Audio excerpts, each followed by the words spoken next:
Alors c'est un projet qui a commencé depuis 6 ans, on est à la 5e édition en fait. Et l'idée était d'associer des personnes en situation de handicap avec des jeunes de nos quartiers. Parce que quand on a commencé à travailler sur les discriminations, on s'est aperçu que les jeunes n'abordaient jamais le terme de discrimination autour des handicaps en fait. Il y a un gros maillage associatif qui est avec nous. Il y a des IME, l'association Handinsertion, le comité handisport de Creil.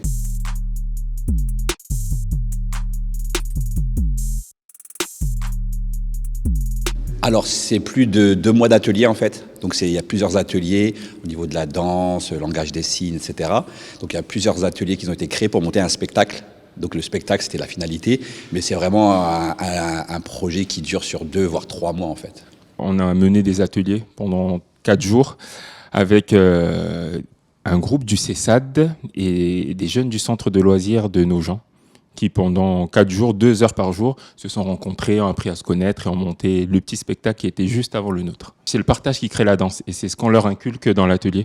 Donc ils ont pu se toucher, se regarder, se côtoyer. Ce qui est intéressant, ce que m'explique une personne en situation de handicap, c'est qu'un enfant n'a pas de filtre en fait. Donc il va poser des questions que nous n'oserions pas poser. Par exemple, il y avait une personne qui était en fauteuil roulant et un petit qui lui dit « Oh, ça doit être embêtant de ne pas marcher ».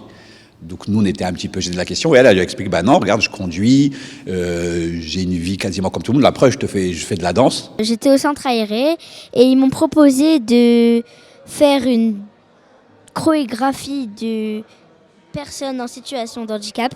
Et on a commencé à apprendre et j'étais très contente.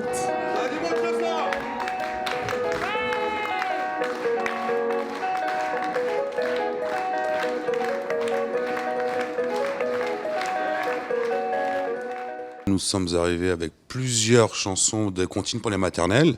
Donc ils ont eu un choix sur 5 chansons différentes. Ils en ont choisi une. On leur a appris à les signer, à les faire tout en gestuel, en rythme. La langue des signes, c'est une langue d'ouverture.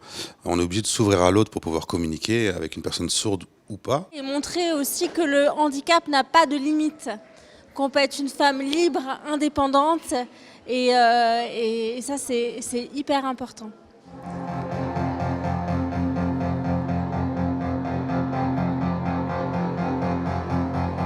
En termes de participants, il y avait bien 150 personnes.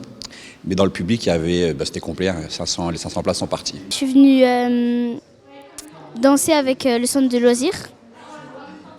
C'est danser avec des personnes en situation de handicap. Qu'en fait, le physique, il n'était pas forcément comme nous, mais que dans leur tête, ils voulaient la même chose que nous. Au début, j'étais un peu stressée, mais après, c'est passé.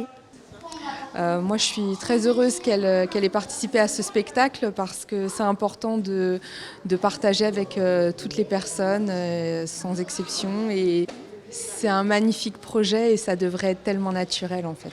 Donc on est vraiment sur une dynamique où ça fédère tous nos gens, et au-delà de nos gens, puisque là on avait des gens qui venaient de Compiègne, Beauvais, un groupe d'Argenteuil aussi. Donc c'est vraiment des gens de partout qui viennent sur cette manifestation.